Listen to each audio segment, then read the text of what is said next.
This is Kelly with Scorpio Press, and thanks so much for coming to this live training for authors. If you are thinking about writing a book, I'm so glad we talked now versus after you started, or even worse, after you think you're finished.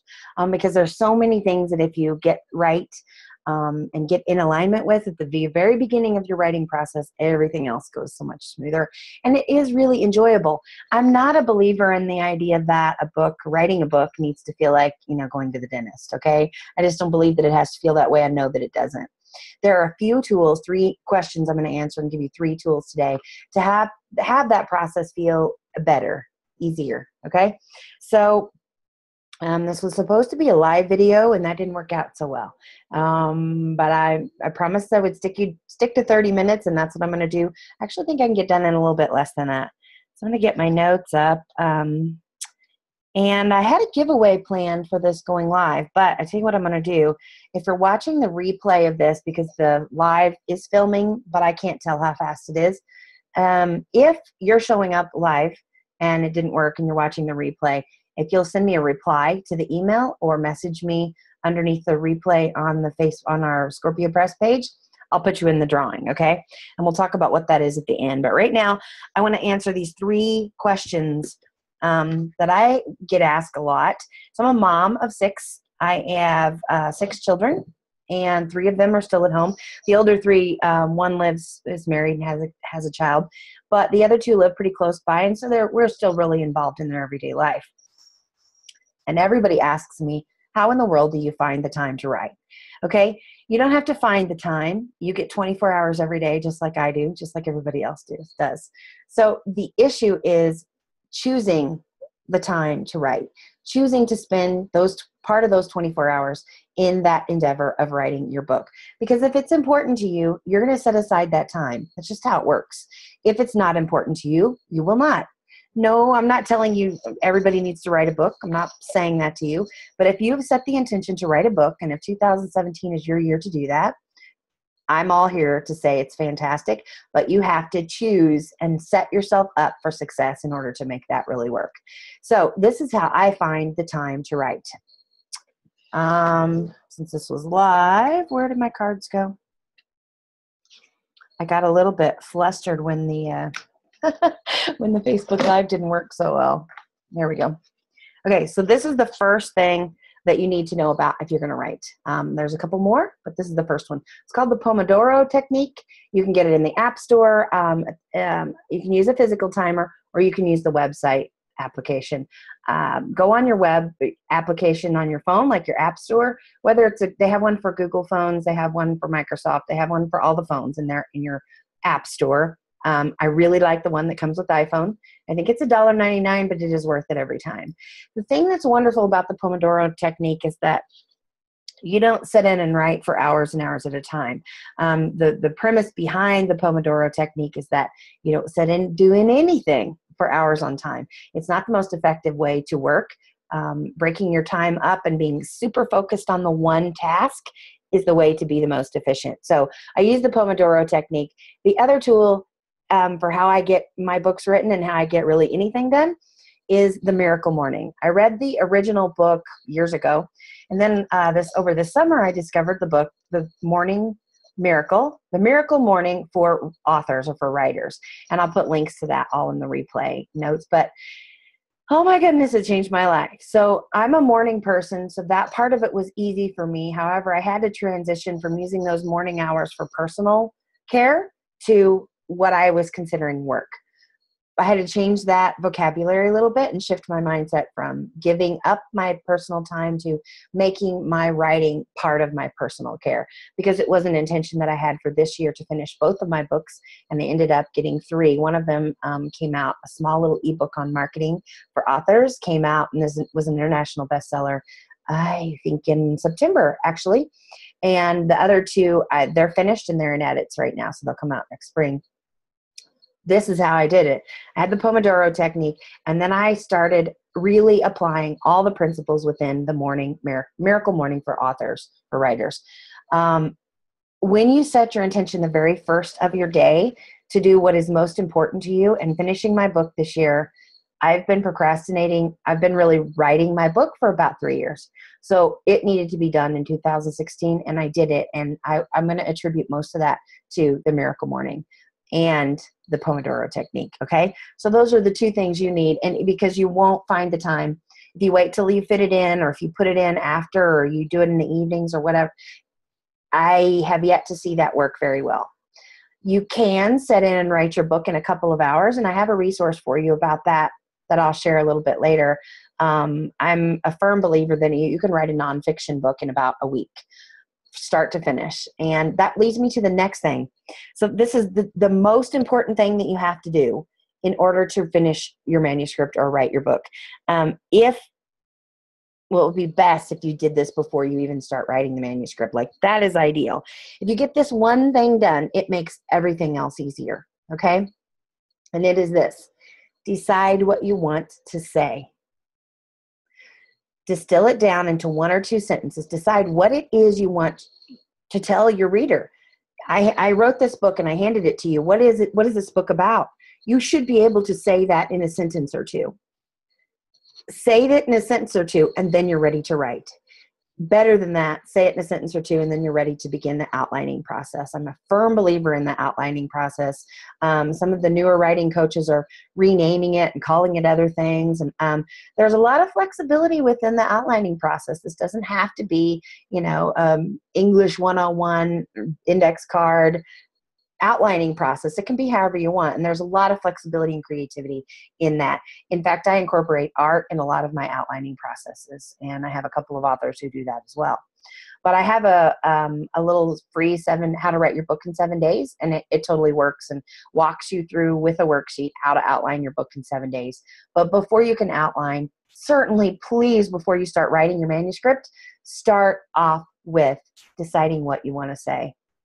You can't say, I'm writing a book about teacups. That's awesome. Okay, I don't really care.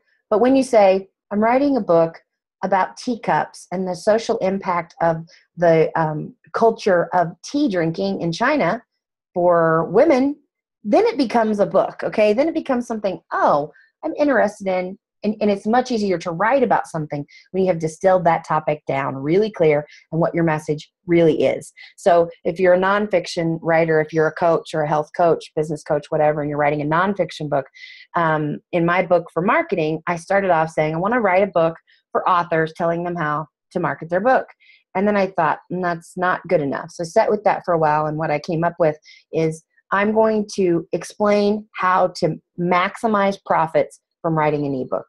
So you start really small, and you start with a short ebook, and you make the most money with that, both in your coaching practice and in your pocketbook, like those quarterly checks from Amazon. That book is really successful for me, despite not having a lot of reviews, despite me not doing any of the things I tell my authors to do to promote it. It's a nice little quarterly paycheck for me, and it's kind of astounding because it's less than 30 pages. But once I got clear, I nailed the material. I nailed it. Writing the book was easy because I got really clear on what I wanted to say. So if you can do that before you start writing your manuscript, so much the better. Okay.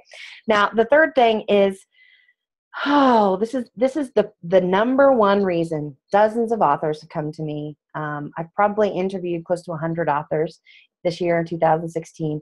And this is the one thing that keeps them from finishing a book and getting their book published. Whether it's with me or a traditional publisher or whatever, DIY, whatever, doesn't matter. This is the one thing.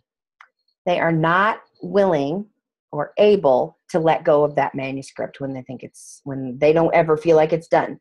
Like, they say all they want to say, and then they begin the editing process. The editing process is not something that a writer should do.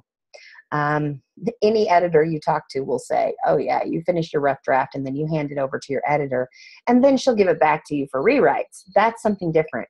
But when you finish your manuscript and you're ready to begin the editing process, don't. Let go of it. Release that energetically and physically to someone else to do.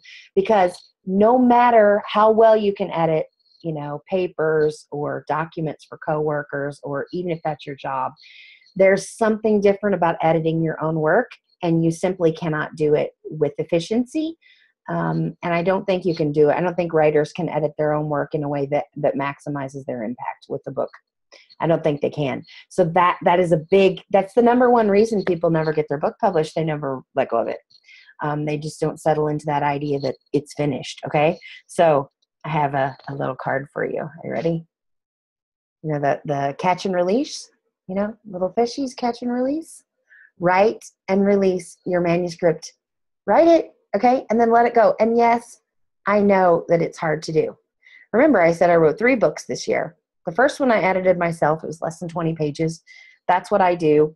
There was no emotional attachment to it, really. It was clear. It was easy. I let my line editor go over it the last time. Done, published, finished. The other 2 nonfiction books, really personal, and a lot of emotional work went into them. So I get that it's really hard, and this is you, and this is your entire life. I've had authors say that to me. This is my entire life. How can I possibly just let it out there, you know?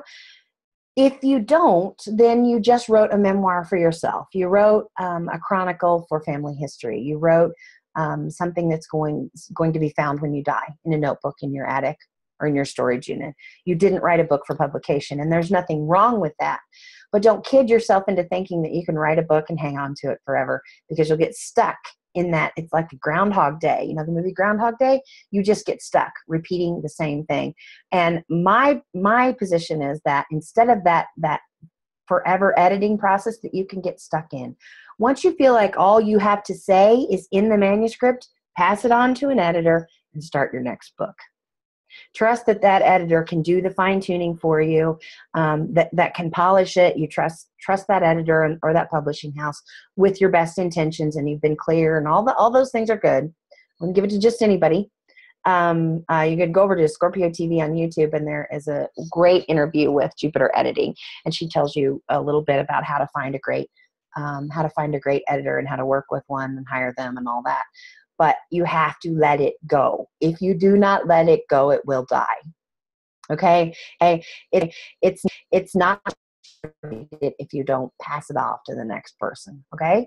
So those are the 3 things I promised I would cover in this live that didn't end up being live workshop. And wow, it did it in like 17 minutes. That's awesome. Okay, so that's great. So now I'm going to talk about the giveaway. I discovered something really fantastic about October last year. At the beginning of each quarter, I look over my business goals and personal goals and say what I want to accomplish for the next 90 days. And I go over that, and then I put it in my planner.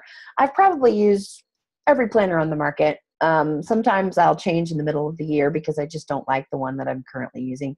But about October last year, when I was reassessing everything and looking for yet again another planner because I did not like the one I was using, I discovered bullet journaling. Okay, so I have this little leather. I like the traveler size leather, and it has this little thing that goes over the front that closes it up. But then inside it has a little Ziploc baggie and a place for business cards, and then my notes for this class. Let me show you this is my weekly spread, and you can put stickers and tapes and just all kinds of so much fun stuff. And I love it. So because I love it and I believe in it, then this is the way I'm wired. If I love something and I believe that it's a good thing, I want the world to know about it. So I'm going to give away a bullet journal for 2017, along with the best markers that have ever been invented. The Tombow brush markers. You can do so many things with this. It's just insane what you can do with these markers. Crazy good.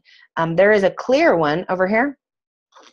Yeah, there's a clear one right there that you can blend the colors, and it looks like watercolor. They're dual, so there's a brush type one here, and then there's a fine point down there. So somebody's going to get this. This is like a $25 set of markers. And then something really close to my heart. I published 2 nonfiction books last year for phenomenal women, and I want more people to read their message. I want more people to get a hold of what it is that they're about in the world. And the first one is Falling into Ease by Eliza Bloom Robinson. Isn't that a gorgeous book? It's just a beautiful book, isn't it? we spend a lot of time getting that just right for her. She loves it. So there's that book. And the whole premise behind it is, what if your life could get easier? And Eliza has this way of just like making it easy. She just makes it easy. And oh my goodness, she's really phenomenal. And she wrote, we created a guidebook to go with it. So it takes you through each chapter and has how-tos and little lists and kind of a little more than a journal, a guidebook. That's what we called it. That's fantastic. And then my second one, the most recent book that we published actually here was Jane in the Jungle by Kelly Smith, a bold feminine leadership model for the new millennium. And let me tell you, it is bold, very feminine, and a fantastic way to start 2017. So I'm going to send those 3 books, a traveler size bullet journal and the Tombow markers to whoever. I'll draw just to draw a random person from whoever replies to the email or comments below. We're going to redo this next week. So if you have any specific questions about those 3 areas that I covered or anything else about publishing a book, then we can talk about it next week, because I will have a workshop for authors every single week in January. So we shot the gun. We got a little bit ahead of it this time because I wanted to see how the platform was going to work, and it didn't work so well. So I think next week I probably need my VA on the other end, focusing on recording so that I can just focus on being somewhere where the Wi-Fi is really great. I live in the country. I'm a country girl, and my Wi-Fi is not great, and I'm not even going to complain because I love my privacy. I like my horses in my backyard. I like my space. I like my space and my privacy, so I'm not going to complain about the Wi-Fi, but the downside is it's not always super reliable for this kind of thing. So I think next week we'll do that. If you RSVP'd, you'll get the link to next week as well, and the replay. Like I said that too many times. And my little timer just went off. So 30-minute timer just went off. So I think I will sign off and say goodbye. Thanks so much for showing up and for your flexibility in this wonderful thing we call technology.